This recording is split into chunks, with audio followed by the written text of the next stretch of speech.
Amen. How can we grow spiritually?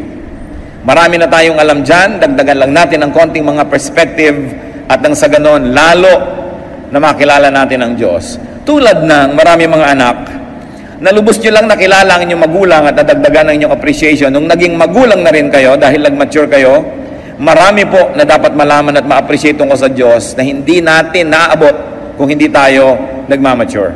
Kaya kailangan ng spiritual maturity. How to grow spiritually? First and foremost, we've got to understand and master the basics. Kailangan lubos nating nauunawa, alam ang pasikot-sikot ng mga fundamental na mga katuruan ng mga pasimulang bagay. Kung sa pag-aaral ng musika ay nagsisimula ka sa do, re, mi, kung western music yan, at sa pagbabasa ay ABC, dapat din naman sa Bible, alam mo yung mga basic na katuruan. At sa mga nagkakamali, ano ang sabi ng Panginoon sa Mark 12:24? Jesus replied, "Are you not in error because you do not know the scriptures or the power of God?" Maraming nagkakamali sapagkat hindi nila alam ang scriptures, ang salita ng Diyos. At siyempre, pag sinabi ng Panginoong Jesus na scriptures, ang tinutukoy niya ay yung tinatawag nating Old Testament. Dahil nung nagsasalita ang Panginoon, siya naglalakad, nagtuturo, hindi pa naman nasusulat at hindi pa nako-compile yung tinatawag nating New Testament. So whenever Jesus makes a reference to Scripture, He means Old Testament. That's why it is very important. He says, you are in error because you don't understand the Scriptures. Kailangan alam natin yan. Hindi yan napalitan ng New Testament. Doon tumubo yung mga maraming katuruan ng New Testament at dapat ay sinusukat natin yung New Testament sa kaalaman natin doon sa Old, sapagkat doon nakasalalay at doon nakapatong yon at hindi mo mauunawaan ang anumang bagay doon kung hindi yon nakasalalay, kung hindi ang pundasyon ay yung mismong Old Testament. It's important to know the basics of the law, the prophets, and the wisdom literature, poetry, and all that. How else do we grow spiritually? Pursue higher and deeper learning. Di ba't ang puno man, pagka siya ay lumalaki, tumataas ang sanga, pero lumalalim ang ugat? Hindi pwedeng taas ka lang ng taas ng sanga at hindi lalalim ang iyong ugat. Sa konting hangin, tumba ka. Hindi maaari siguro ganun kalalim ang ugat o nalampasan na ng lakas ng hangin yung lalim ng ugat niya. Pero yung mga tunay na malalalim at matitibay ang kapit, yun ay nakatayo pa rin. Yun ang mga nakikita yung survivor. Kaya mahalaga sa ating buhay na espiritual, lumalalim at tumataas ang pagkaunawa. Lumalalim sa salita ng Diyos, so parang lupa na kinakapitan ng ating ugat at kinukuhanan ng mga katuruan at mga nutrients. At lumalaki naman ang application, ang mga naaabot ng application sa pamamagitan ng ating mga dahon. Mahalaga yan. So pursue higher and deeper learning. And in Hebrews 6:1-2, napakalinaw ng sabi dyan, therefore, let us leave the elementary teachings about Christ and go on to maturity. In fact, kung bubuin nyo yung mga kasunod na mga verses nito, sinasabi, let us leave the elementary teachings about baptisms, about the laying on of hands, about being raised from the dead, and about future judgment. Yan ay mga basic things. Dapat lumalampas ka dyan at may iba pa't napakarami pang ibang dapat pag-aralan sa buhay. But how do you leave the elementary teachings? That means leaving your comfort zone. Paano ka tataas kung ikaw ay afraid of heights? Paano ka susuot sa lupa kung ikaw may claustrophobia? Paano iiwan ang mga dati na't nasa ulot na kabisa at komportable na tayong mga turo kung ayaw natin na mahirapan ang ating isip, ang ating loob? Because whenever you leave something, you leave a comfort zone. Sanay ka na ron, ayaw mo nang iwan yon. Kaya maraming mga tao na nasanay sa ganitong turo, ayaw nang maiba yun, ayaw nang ma-challenge yun, ayaw nang madagdagan pa dahil sabi nila, ay, komportable na ako, ayoko nang magulo pa. Sapagkat sa bawat pagbabago ng isip, sa bawat paglago ng isip, ay dumadaan muna sa isang panandaliang kaguluhan. Kasi meron ka ng tahimik ka ng pinaniniwala at niyayakap, pagkatapos lalaki ka mula doon, merong transition period, aalis ka mula sa dati at lilipat ka doon sa bagong level, mahirap yun. Para rin na ikaw ay sanay ka na sa isang maliit na bahay, lilipat ka sa malaki, kung tamad ka, ayaw mo nang lumipat dahil buhatan na naman, balutan, hirap yan. Parang nasanay ka na sa ganitong recipe, may nagtuturo sa iyo ng iba, ayaw mo na, huwag mo na akong guluhin, tama na ako dito. Ito yung mga isip na hindi lalago. At maging sa mga bagay pong espiritual at relihiyosong mga bagay, merong nalalaman mo dahil milk pa lang ang ipinakain sa iyo, pero darating ang panahon that you will have to eat meat, and you will have to not really live what you learned, but to appreciate another form and another manifestation of that truth. Naiiba yung level.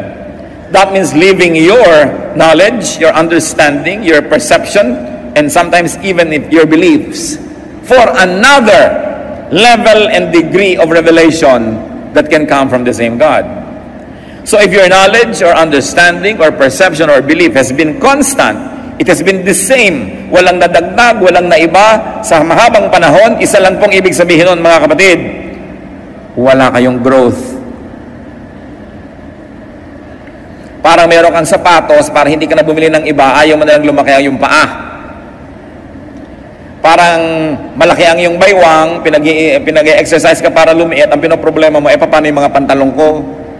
Hindi magpaparepair pa ako, di bibili pa akong bago. So ganito na lang.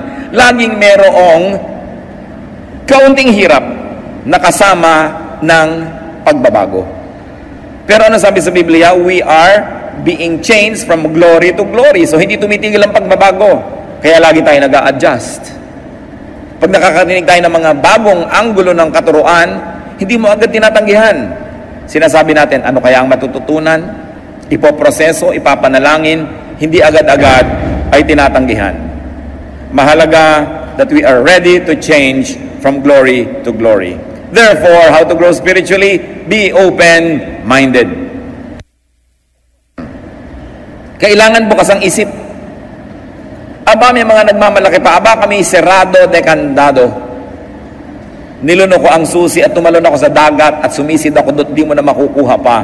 Hindi pinagmamalaki, yung nakasarang isip. Sapagkat ang isip ay napakalaki ng mararating. Nakikita niyo po yung mga hindi naiisip ng mga previous generation? Pagsakay sa aeroplano, naisip ba na mga 50 years ago yung cellphone? Diba? Yung mga, hanggang ngayon, namamangha ako dyan sa fax. Bakit lumalabas dito sa papel dito, yung nado sa kabila? Kamangha-mangha. Laser technology. Pero ang mga tao, nakasara ang isip, ay ayaw na namin niyang mag-isip pa, ayaw na namin baguhin. Hindi tayo makakarating sa ganung uri ng kaalaman. At ganun din sa buhay spiritual. Marami pang anyo, marami pang hugis ang katotohanan tungkol sa Diyos, na karamihan ay hindi natin nakikita sapagkat nasanay na tayo sa mga leksyong pambata na batang isip, batang mananampalataya. Marami pa. So do not box your mind in set hermeneutics and in set doctrine. Dapat ang ating doktrina, ang ating pananalig is as good as the latest revelation from God. Hindi nagbabago yung salita ng Diyos sa kaimprenta, pero ang pag-unawa dyan, ang paglalim na pag-unawa, patuloy ang nagbabago. Lugi, yung 50 taon na, 30, 20, 10 taong Kristiyano, yung pananalig niya noon at ngayon pareho pa rin. Ibig sabihin, walang nangyaring growth. Acts 17:23, yung mga tao sa Athens, ang reaksyon nila kay Paul, nung may itinuro si Paul na kabago sa kanilang pandinig, when they heard about the resurrection of the dead, some of them sneered. Pinagtawanan nila. But others said, we want to hear you again on this subject. Hindi sanay ang mga Griego sa ganitong mga katuruan. Bagamat napakarami na nilang alam sa kanilang kabihasnan.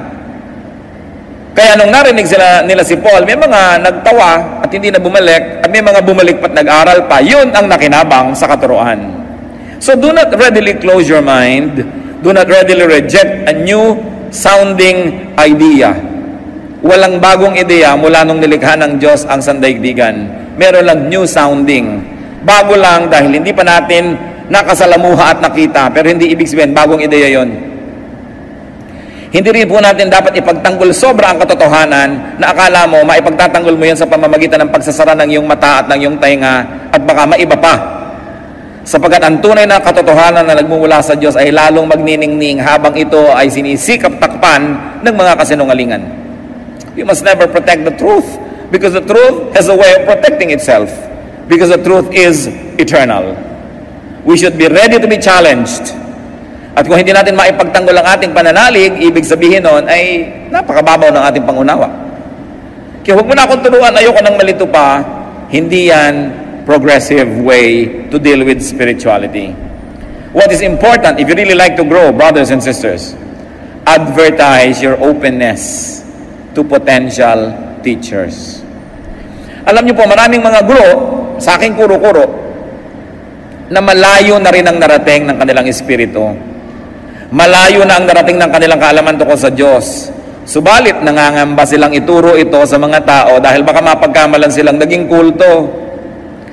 Nangangamba sila na mapagkamalan na tumatalikod sa Diyos. So, hindi na lang nila itinuturo. Lalo pagkat sila ay mga swelduhan na mga teacher, lalo pagkat sila ay mga preachers na umaasa sa tulong at bigay, ang nangyayari tuloy, nawawala sila ng tapang na magturo ng mga naaabot nilang mga kaalaman. So kung gusto ninyo na makinabang doon sa mga ipinakakaloob ng Diyos, sa mga tunay na malalayo ang mga nararating sa kanilang pagsasaliksik, you've got to advertise your openness. Kailangan ipahiwatig ninyo na handa kayong makinig, hindi kayo magre-react negatively at hindi kayo magagalit agad at hindi kayo magpaparatang at magbibigay ng sari-saring mga hatol sa Kanya para kayo maturuan. Dahil ang Panginoong mismo, Jesus, sinabi sa Matthew 7:6, do not throw your pearls to pigs. Bakit mo nga naman bibigyan ng perla sa mga baboy? Anong gagawin nila? Yayak-yakin nila yan at kung makita nila hindi nila pakikinabangan dahil nila makain, dahil pagkain lang naman ang interest nila, alangan namang magpulsera sila. Alangan naman silang maghikaw. At kung nakita nila hindi nila papakinabangan ng sikmura nila yan, babalikan ka at buong bangis ka nilang sasalakayin. Sabi niya, do not throw your pearls before swine because they will trample upon it, turn back, and attack you. At yan po ang panganib na sinusuong ng mga marurunong pag nagtuturo sa mga mangmang. Sa kamangmangan ng mangmang, ang tingin niya sa hindi niya naiintindihan ay kabaliwan o kasamaan. At ang gagawin niya sa nagtuturo, mamasamain niya at kanyang lulusubin yung nagtuturo. So if you really want to be taught, put it across to possible and potential teachers that you have an open mind. That you are not swine. That you will not trample upon the pearl being given you and then attack the teacher. So be willing to get out of boxes. Be willing to develop and to shift beliefs and paradigms. Kailangan handa tayo na kumambyo. Alangan namang nagdadrive ka, pasok ka sa primera, hindi ka na umalis doon hanggang makarating ka sa Tarlac. Kailangan magsisegunda ka, magtetersera ka, at kung may kwarta pa yan, kwarta. Kung umaakyat ka, magdudual ka pa. Kasi kumakambyo ang buhay, hindi pwedeng ganun ang ganun. At ganun din sa pananalig. Yun po mga simpleng maunawaan na pangyayari at mga halimbawa sa ating buhay ay susi para buksan ang mga masalimuot na mga usaping espiritual. So kung simple ang pagkambyo, nakikita mo agad, madaling makita, yan ay may katotohanan din sa spiritual world. Kumakambyo ka rin sa iyong spiritual life. Yung mga madaling makita, dapat yan ay pintulang para mapasok mo yung mahirap na makita. Therefore, it is important, if you're going to grow, that you do not be dogmatic. Pinagmamalaki pa ng iba, dogmatic kami. Anong mapapala ng dogmatic? Isinara mo na yung isip mo, sasalakayin mo ang hindi mo kakampi o sumasalungat sa'yo, mamasamain mo, didemonizin mo ang may ibang pananalig, so you're advertising the negative, and that is that you are not ready to learn. Nalulungkot po ako, sa totoo, pagka malayo ang mga nararating kong mga lugar, tapos may nakikita kong isang karatula ng isang kongregasyon. Dahil salamat, darating ng Biblia ang lugar na ito, pero yung dumapo sa kanila mga teacher, sobrang mga dogmatic. Habang matuturuan sila tungkol kay Jesus, ang dami rin kakambal na turo tungkol sa mga huwag itong gawin, hindi yan pwedeng gawin, hindi yan pwedeng isuot, hindi yan pwedeng kumipot ang utak at mundo ng dinapuan nila. Kaya kasiyahan ng nadarama ko, pag nakikita kong may mission pala doon yung grupo na yon, buti naman nakarating yung Biblia, pero kalungkutan din, dahil ang gagawin nila sa mga bawat nila ma-convert, pakikitirin nila ang isip. Tayo lang ang tama, tayo lang ang totoo, lahat mali. So magiging self-righteous, magiging mga hambog at magiging separatists from the other members of the body of Christ. Kaya lungkot at saya, sa halip sanang puro saya na lang dahil salamat narating sila. But what is good about being dogmatic? Because dogmatism is also characterized by self-righteousness and judgmentalism. At pagka isang tao dogmatic, ibig sabihin, sobra ang pananalig niya sa kanyang pinananaligan at wala na siyang ibang ito-tolerate na iba pa, they destroy friendships. Kaya kung minsan magkaibigan kayo nung pareho kayong hindi pa nagba-Bible, tapos napunta ka sa isang grupo, siya napunta sa dogmatic, mamaya hindi mo na yung kaibigan. Hindi ka na niyan papasyalan, hindi ka na niyan babatiin kasi naging dogmatic siya. Dahil ikaw ay compromiser, siya ay pure. Dahil ikaw ay mabuti at siya ay masama. So these dogmatic people not only destroys friendships, they also make enemies. At mahirap kaibigan ang ganito na believer, sapagkat ang kanilang pakikipagkaibigan ay may kondisyon. Habang agree ka sa kanilang doktrina, magkaibigan kayo, pero pag hindi na, kaaway ka na niya. Mahirap madapuan ng ganitong uri ng sakit, yung dogmatism. How else can you grow spiritually? Pagka ikay dogmatic, hindi ka na makikinig sa iba. Pagbabawalan ka makinig sa radyo, pagbabawalan kang manood ng TV, pagbabawalan kang umattend ng ganong fellowship, merong speaker sa luneta, hindi ka pwedeng umattend, hindi ka pwedeng makisali dahil kayo ay separatist. So, kikipot ka dahil siya na lang ang napapakinggan mo, wala na't yun na lang at yun. O asosasyon nila, mga 5 o 3 sila sa asosasyon. Sila na lang nang sila. At yun na lang nang yun ang katuruan, so ang mangyayari, liliit ang pananaw. How do you grow spiritually? Go with seekers. Go with thinkers. Because once more, the truth does not need protection. The truth is so powerful that it will always prevail. Luke 2:46-47, ano po ang ginawa ng batang si Jesus? After 3 days, they found him in the temple courts, sitting among the teachers, listening to them, and asking them questions. Mga kapatid, wala na yatang hihigit pa na sobrang nagbibigay ng kasiyahan at bunga sa panahon na ginugugol mo na ang kausap mo ay mga marurunong. Yung higit na marunong sa'yo. Ay, napakasarap kung ang higit na marunong sa'yo ang kayong kausap. Tapos you learn how to listen, katulad ng ginawa ng Panginoon. Listening to them. Asking them questions.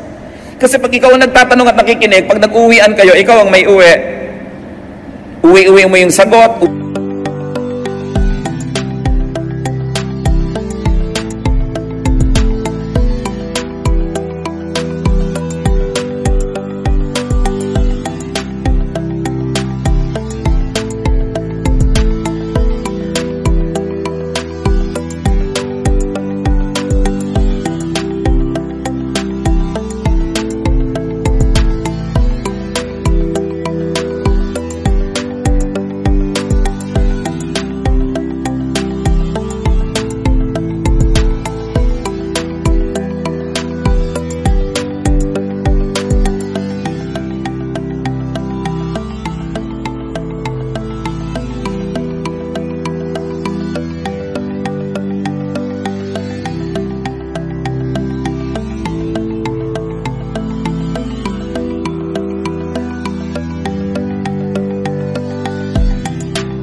Uwi-uwi mo yung nadinig mo. Yung nagbigay, yung sumagot, yung nagtalumpati, walang uwi yung kundi malat na lalamunan. Walang nadagdag sa kanya, wala siyang napala. So dapat marunong tayong makinig at marunong tayong magtanong. Hindi yung tanong na nang challenge, hindi yung tanong na gustong gipitin mo lamang yung tinatanong mo, kundi tanong na talagang naghahanap ng kasagutan. At alam mo yung tunay na naghahanap? Pag sinasagot mo na, tahimik siya. Hindi yung nag-iisip na naman ng ibang tanong, at hindi ka patapos, nagtatanong uli, ibig sabihin, nagpapasikat lang yon, nanggugulo lang yon. So nakikinig ang Panginoon doon sa mga senior, yung mga matatandang mga scribes and teachers. At sa verse 47, everyone who heard him was amazed at his understanding and his answers. So natatanong din siya at nakikipagsagutan naman siya, give and take. Isa yan sa pinakamagagandang investment sa buhay, mga kapatid. Yung nakikisalamuha ka at nakikipagkwentuhan, nakikipag-usap sa mga may alam. Sapagkat ang karunungan ay nakakahawa, tulad din na ang kamangmangan ay nakakahawa. So kung ang gusto mo lang laging kausap ay yung ikaw ang bida dahil ikaw ang pinakamaraming alam, at the end of the day, bababa ang iyong kaalaman dahil walang nadagdag. Matthew 13:36, then he, referring to the Lord, left the crowd and went into the house. His disciples came to him and said, explain to us the parable of the weeds in the field. Ang Panginoon ay mahilig magbigay ng mga matalinghagang turo na hindi naman maiintindihan ng marami. Yung mga nagdudunong-dunungan, ayaw ipahalatang di nila naintindihan, so uuwi na sila na mukhang marunong. Pero ang totoo ay magiging mangmang habang buhay. Pero yung tunay na naghahanap, kinikilala nilang kamangmangan, sasabihin, hindi po namin naintindihan, pwede bang ipakipaliwanag at ipapaliwanag sa kanila? Those who ask look like fools for a moment, but they become wise forever. Those who don't ask look wise for a moment, but they remain fools for life. Kaya ang gagawin ng Panginoon, dahil ito yung mga masigasig, tuturuan niya. Sapagkat sa pamimili niya at pagsasala ng mga pagbibigyan niya ng mga mahahalagang katuruan, kumisay nagbibigay siya ng mga talinghaga at tas aalis siya sapagkat yun lang mapagpakumbaba ang susunod-sunod at bubuntot-buntot at magtatanong, ano pong kahulugan? Uupo ngayon siya and with a little group will continue to explain. Sapagkat ginagantimpalaan ang tunay na naghahanap. Ngayon, baliktarin nyo yan. Go with the dogmatic. Go with the opinionated and the self-righteous, the self-congratulating and self-promoting religious people. What will happen is the reverse. Liliit ang inyong isip, liliit ang inyong mundo, tinitiyak ko sa inyo, at mapupuno kayo ng yabang at galit sa kapwa. Yan ang bunga ng dogmatism. Another way to grow spiritually is to find the Master. Kailangan ating matagpuan ang Panginoon. And to find a master, a little m master, meaning a teacher. People who are a higher plane of consciousness are important people to meet and to exchange ideas with. Nakita niyo po na ang Panginoong Hesus ay nagtuturo sa bahay ng magkapatid na Mary at Martha? Luke 10:39. Mary sat at the Lord's feet, listening to what He said. Hindi madali para sa isang babaeng tulad ni Maria na maupo sa paanan ni Jesus. Sapagkat noong panahon na yon, sa panahon nila, pag may nagtuturo, mga lalaki lang ang makikinig. At lalo't lalaki yung nagtuturo, mga lalaki ang karamihan ng nakaumpok doon, ang babae, talsik, punta sa kusina, gumawa ng turon. At iyon ang ginawa ni Martha. Yung tama, yung dapat, yung usual, nung magtuturuan na, pumunta na siya sa kusina. At sapagkat hindi niya maunawa kung bakit ang kanyang kapatid ay nanatili kasama ang mga lalaki, magiging disciple din ba ito? Matuturuan ito? Sabi niya, Lord, hindi ba kayo nababagabag na yung babae niya nandyan? Sabihin niyo, sumama sa kusina, where we belong. At ano sinabi ng Panginoon? She has chosen the better portion, it will not be taken from her. Ibig sabihin, minabuti ng Panginoon ang babaeng ito, lumalabas sa kanyang usual role, lumalabas siya doon sa box ng dapat kalagyan, ayon sa kaugalian, sapagkat yun lang ang magpapalaya sa kanyang isip upang lumawak ito at lumaki. So, while Mary was learning at the feet of Jesus, Martha was in the kitchen, literally and probably spiritually. Hindi natin minamasama na mahilig siyang maglingkod, pero sayang yung pagkakataon kasi hindi naman laging nandyan si Jesus para magturo. Naglabas ka na lang sana ng bukayo o skyflakes. Huwag ka nang maghanda ng kung ano-ano pa at intindihin mo yung pag-aaral. Pero yan, minabuti ng Panginoon. You have to get out of the box, whatever that box is, if you really like to learn.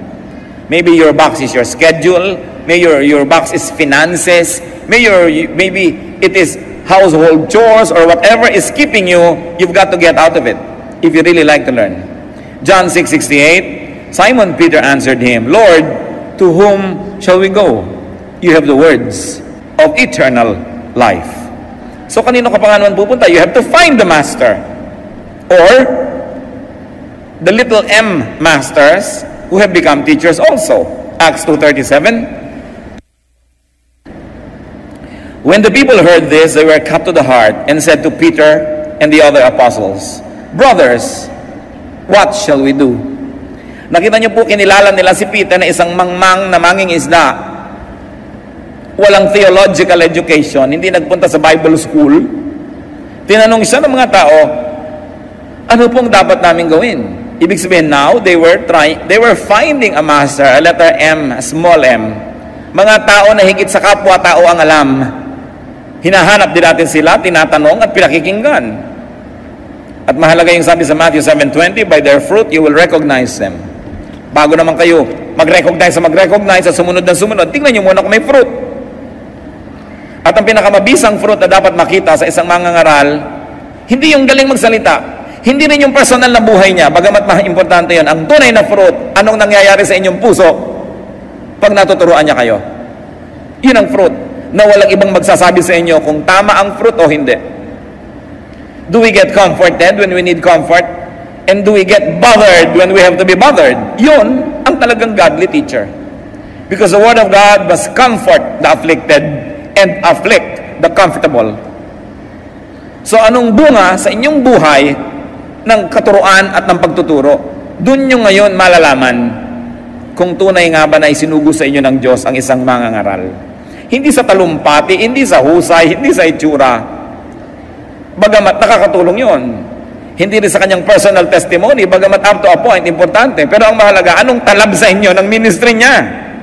Yun ang bunga na dapat ay hinahanap. At ang pangako naman, Matthew 7:7-8. Ask, and it will be given to you.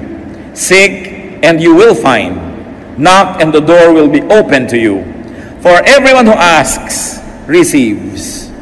He who seeks, finds. To him who knocks, the door will be open. Meron akong gustong itanong sa inyo, mga kapatid. Siguradong napakarami nyo nang naidasal sa Diyos. Nahiling, nahingi.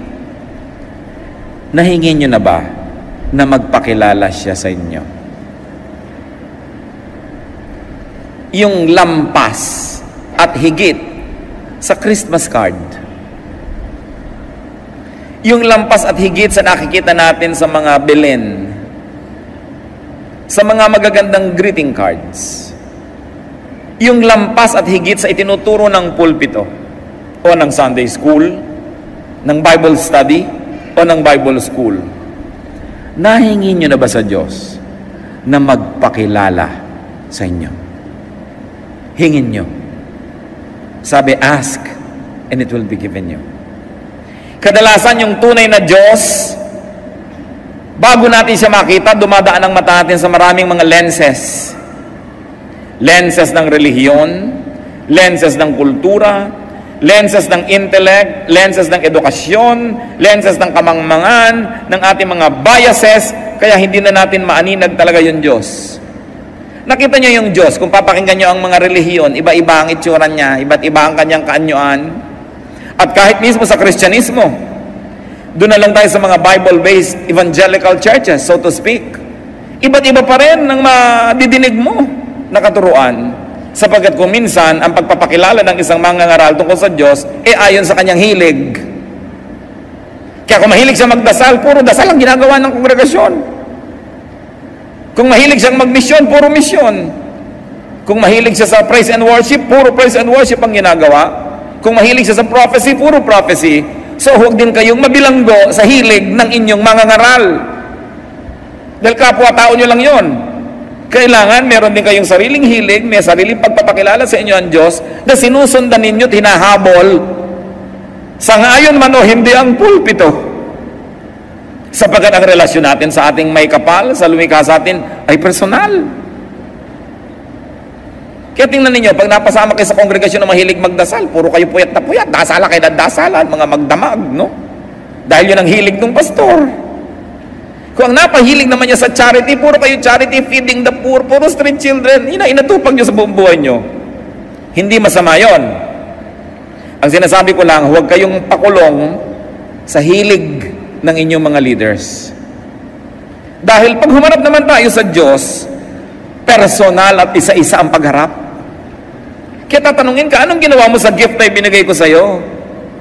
Hinabol mo ba ang mga ibinigay ko sa iyong mga pangako?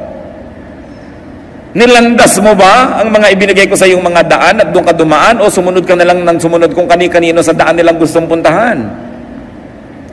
While the church is a general corporate direction because it is a body, you are not forbidden to pursue a personal growth direction. Hanggang hindi mo ginugulo yung church at hindi ka pumipigil sa ginagawa ng church in a corporate way, malaya ka na sundan ng Diyos sa iyong personal na buhay. In fact, yan ay hindi mo lang kalayaan, yan ay isa nating tungkulin na hanapin ang Diyos at hayaan siyang mabuhay sa ating puso. Kaya ang tanong ko, nagkaroon na ba kayo talaga ng sincere, honest prayer to God and ask Him to reveal Himself to you? Diyos ko, sino po ba talaga kayo? Ano po ba talaga gusto nyo? Baka gusto lang naman ng pastor namin yung nadidinig namin. Yung ba talaga ang gusto nyo? Ito ba talaga ang turo nyo? Ito lamang ang statement of faith ng Bible School na pinanggalingan ng aming preacher. Nakakahon po ba kami sa kahon ng iba? O talaga bang diretsyong itong kagustuhan nyo ang nalalaman namin? O nasasala? Kami ba'y minamanipulate ng relihiyon? Kami ba ay minamaniobre at pinapaliko sa kaliwat kanan dahil yun ang mabuti para sa organisasyon? O yung ba ang mabuti para sa amin? Kami ba'y mga spare part lamang ng makina ng church na dapat mag-function ang mag-function? O end users din kami na minamahal mo? Ano ba talaga kami? Sino ba kayo? Yan ang mga magaganda mga panalangin. Hindi bigyan mo po kami ng kotse, matanggap na pa sa trabaho ang aking anak, may magbigay sana ng pera dahil nasira ang aming bubong. Well, all of these are nice, but they are not the big issues of life. Because what is not important 10,000 years from now is not really important. What is not important when you face God is not really important. Anong mahalaga? Makilala natin siya. Maraming mga tatay hindi nakikilala ng kanilang anak. Malaki sana ang maitutulong ng ina kung ipakikilala ng ina na mabuti ang tatay. Halimbawa, malayo ang mga anak sa tatay, yung nanay nagsasabing, lumapit kayo sa aman nyo, mabait yan. Paangil-angil lang yan, pero hindi yan totoo. Hanggang ganun lang yun. Sige, lumapit kayo. Diba? Kasi kung ipinakikilala mong mabuti, makikilala eh. Meron kang isang kapatid na malayo sa ibang kapatid, pero dahil ang nanay mo, magaling siyang magpakilala, hindi ganyan ang kapatid nyo, kasi ganito lang talaga siya, nakikilala mo. Huwag kayong umasa sa pagpapakilala ng Diyos sa inyo ng pulpito. Dahil malay nyo, may limitasyon yun. Kilalanin nyo ang Diyos, diretsahan. Sapagkat available siya. Huwag kayong dumaan kung kani-kanino. Bagamat nakakatulong sa karagdagan nating pagkilala at kaalaman yung dumadaan sa mga nag-aral, naghanda, mga nag-review, pero huwag kayong umasa na lang sa kanila. Kaya ang mga malalaking tao ay may mga press corps, meron silang mga spokesperson, dahil yun ang nakakapagpahugis kung paano sila ipakikilala, kung paano sila ipepresent. Karamihan naman, hindi yun ang totoo, kundi media manipulation lang pala yun. Yun pala ay image lang at hindi reality. So, sino ang Diyos? Gaano kalalim ba ang pagkakilala natin sa Kanya? Ano ang alam natin tungkol sa Kanya? Liban sa sinasabi sa atin ng mga nagtatalumpati at nangangaral.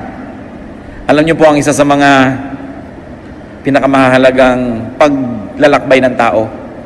Siyempre, pag maglalakbay, may pupuntahan. Ang pinakamahalagang paglalakbay, yung makilala mo ang Diyos. Yung papunta ka sa Kanya, palapit ka ng palapit sa Kanya. Maraming mga hadlang dyan. Kung minsan, relihiyon pa yung hadlang. No? Dahil misrepresented.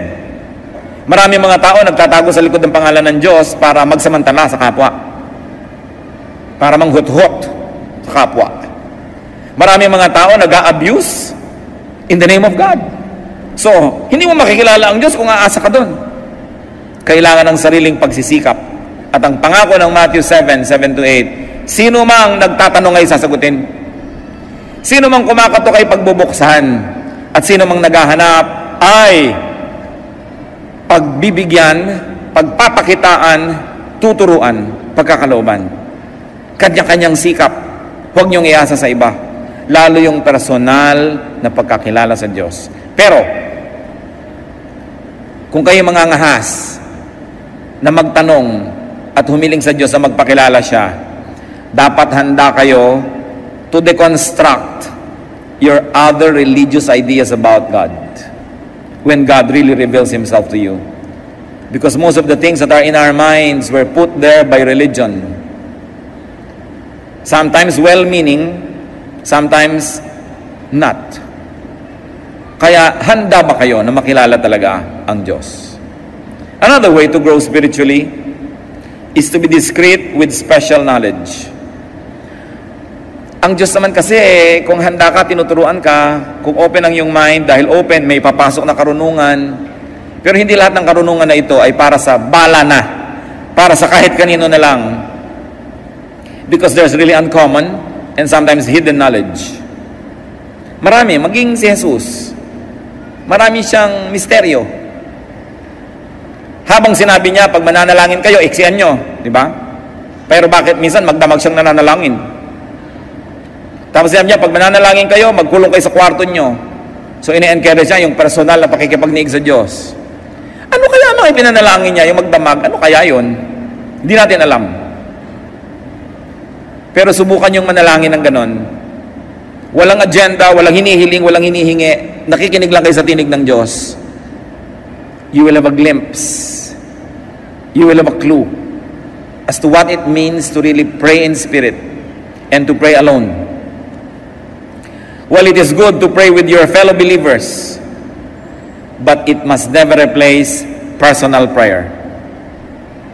At yung personal prayer na hindi lang binasa nyo sa inyong devotional guide, na 1 minute with God every day, parang gano'n na lang. Pati babasahin nyo, nakalagay doon, yung isusulat nyo, nakalagay doon, yung conclusion, nakalagay na rin doon. Anong napalan nyo? Diba? Para lang tayong elepanting tumuntong sa bola. Para hindi mo kailangan ng utak mo para gawin yun eh. Kailangan mo lang nasanay ka, tinrain. Pero yung mananalangin ng walang agenda, so that it is the agenda of God that will prevail, that is an experience.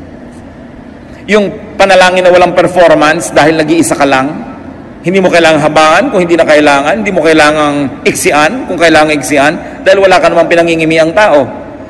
So kadalasan nga, mahirap pa yung may kasama kang nananalangin. Dahil kailangan maintindihan pa nila, Diyos ko, ang aking pong nanay nasa ospital, o operahan po siya bukas, kailangan po niya ng dugo. Gusto mong tapikit. Teka nga, bakit mo sinasabi yan sa Diyos? Di ba alam ng Diyos yan? Oo nga, alam ng Diyos, pero hindi alam ng mga kapatiran. Pues sabihin mo na sa kanila bago ka manalangin para alam nila yung background. Dahil sino mo talaga kausap mo? Ang kapatiran o ang Diyos? Nakakalito ka. Kaya yung public prayer, marami yan pitfalls, maraming danger because sometimes it becomes performance. At may mga mananalangin pa, pag manalangin, oh, amang Diyos, bakit naiiba yung boses pag mananalangin? Tingin mo nga, may mga manalangin. Bakit drama itong nagdadasal na ito? Hindi naman talaga ganun magdasal. So, arte. So, kung gusto niyo maging totoong-totoo, mga kapatid, manalangin kayo mag-isa. Sapagkat yung totoong-totoo sa atin,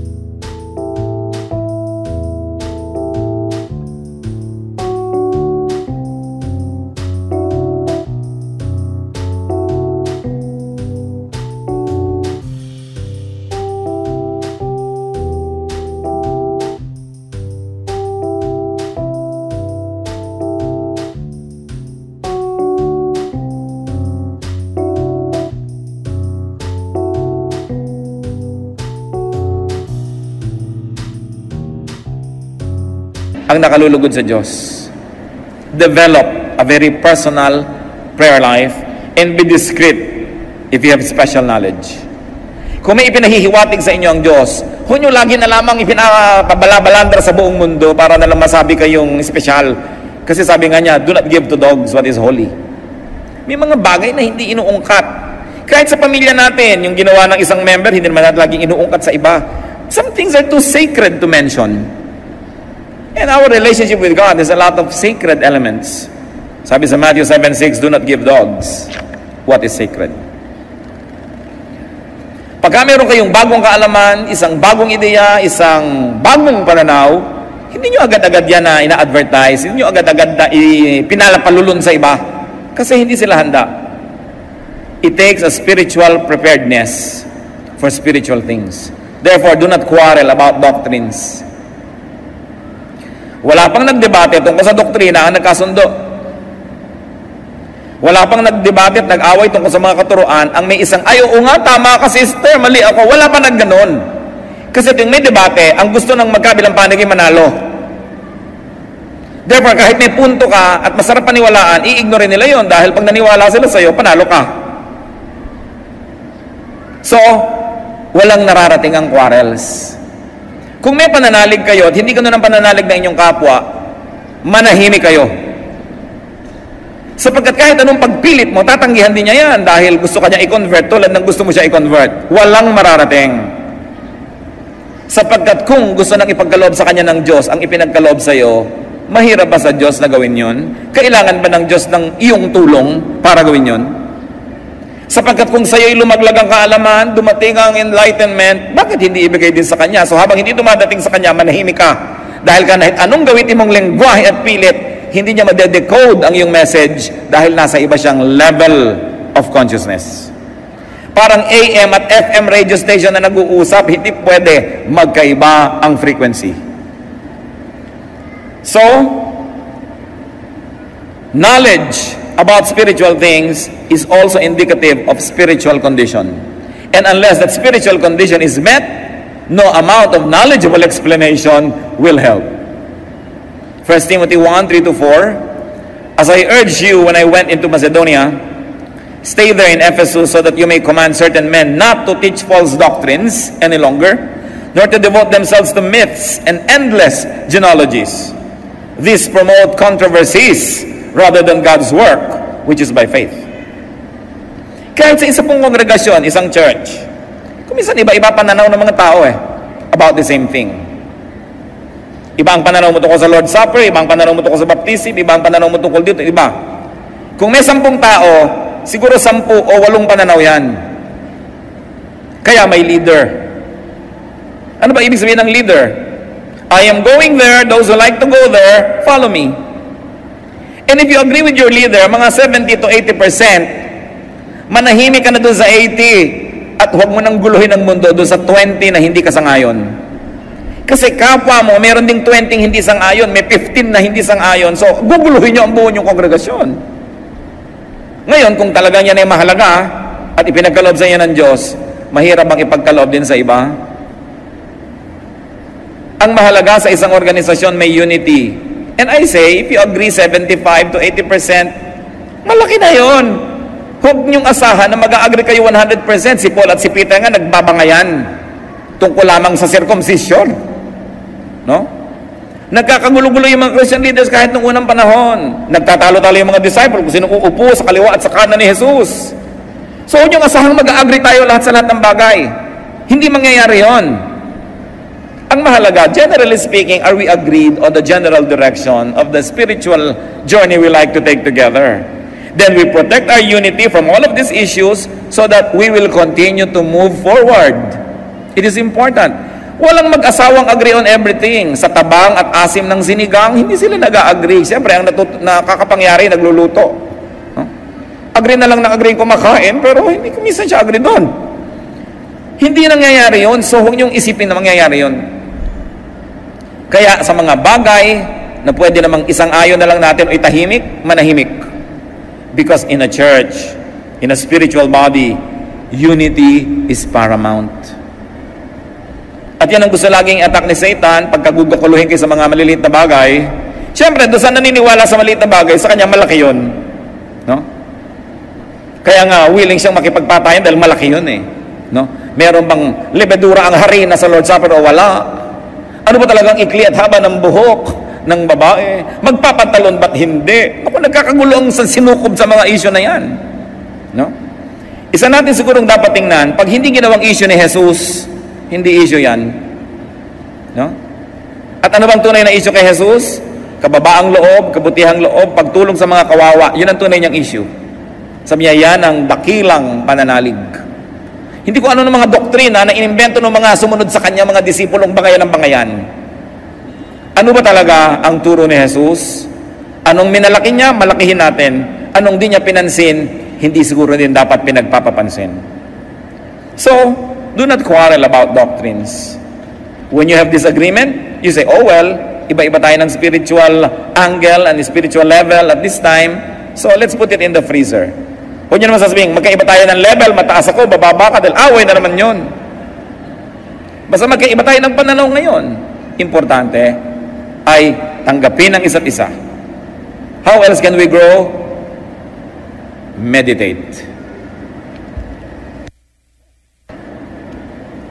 Sabi sa Psalm, on your law I meditate day and night. Hindi sapat na nakinig kasi listening yon. Hindi sapat na nagbasa, reading yon. Iba yung meditation. Nananahimik lang tayo at hinahayaan nating akayin tayo ng Espiritu ng Diyos kung saan tayo gustong dalhin sa ating pag-iisip. Ihayag ang gusto niyang ihayag, ipaliwanag ang gusto niyang ipaliwanag. Siya ang nasusunod sa meditation, hindi tayo. Sa reading, yung mata natin, kung sa madali, yan ang binabasa. Sa listening, kung kanino mo ituon ang tenga mo. So, sa meditation, you let the Spirit of God lead you. Kaya napakahalaga po sa spiritual growth yung meditation. Dahil dyan ibinubunyag yung mga hindi natin sukat akalaing maintindihan pala natin. Hayaan natin ang Espiritu ng Diyos. Psalm 119:27. Let me understand the teaching of your precepts. Then I will meditate on your wonders. Psalm 37:7. Be still before the Lord and wait patiently for Him. Be still. Be quiet. And let God speak to you.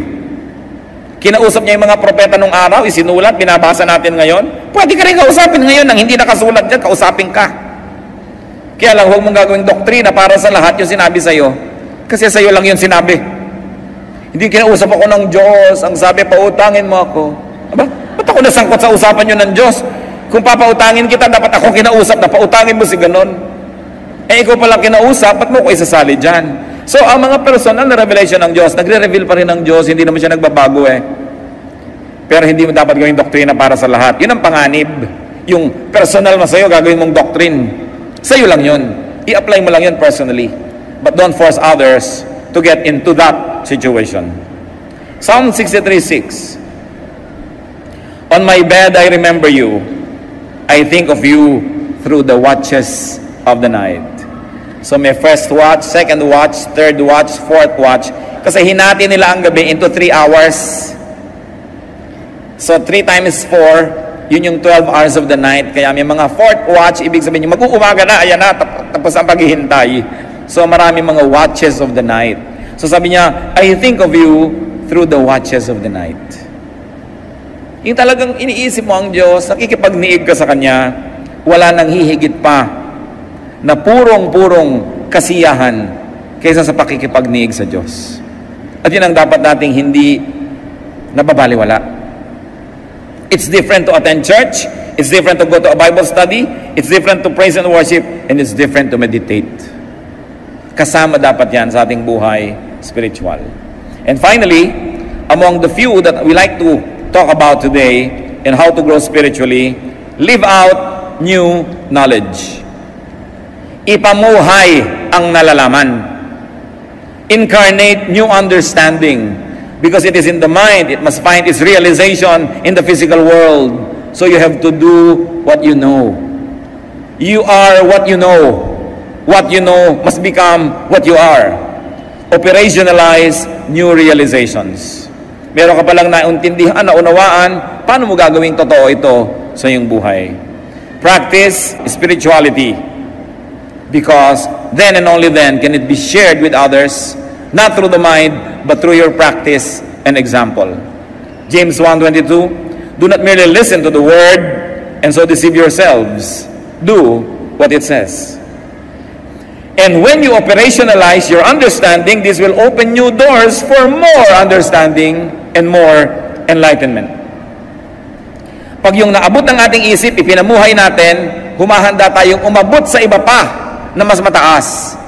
Sapagkat kung may naiisip ka, hindi mo naman sinusunod at ginagawa, hanggang doon ka na lang. Pag ginawa mo yon, tsaka ka tumaas para maabot mo uli ang ibang isipin. At pag ginawa mo na naman yon, tataas ka ng tataas. And that is how you change from glory to glory. Many of us do not grow spiritually because we do not practice what we know. Alam natin, pero hindi natin ginagawa. Alam mong dapat ka magpakumbaba, hindi mo naman ginagawa. Alam mong dapat ka makipagkasundo sa nakikipagkagalit sa'yo, hindi mo naman ginagawa. So hindi ka nalalampas sa alam na yon. Kasi pag yung alam mo, ginawa mo, tataas ang iyong kalagayan. May iba ka pang malalaman uli, na pag ginawa mo, tataas uli ang iyong kalagayan. Sa pagsunod sa kaalaman, dun tumataas ang ating level ng spirituality. It is in obedience. That's why the Bible places a lot of premium on obedience. Not on what you know, but on what you do with your daily life. At totoo naman, marami tayong mga alam, hindi naman natin ginagawa. Pag hindi mo ginawa yon, walang bago kang malalaman. Gawin mo muna yon para may bago kang malaman. At pag sinunod mo na naman yon, may bago ka uling malalaman because life is about changing from glory to glory. So do not strive for just religious knowledge. Do not strive for just doctrinal mastery.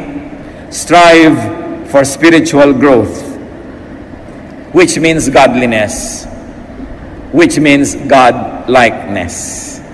Ang tunay na paglagong espiritual ay ang pagbabalik sa wangis ng Diyos na nasira dahil sa kasalanan.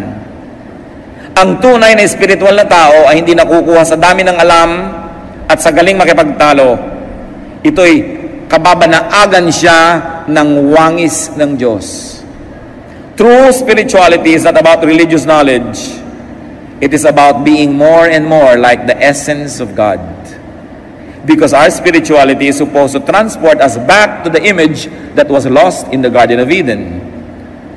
Therefore, true spiritual growth is to become more and more like God. Kaya hindi pwede ang mga mahilig makipagtalo at makipag-away dahil hindi trabaho ng Diyos yung ganyang mga bagay.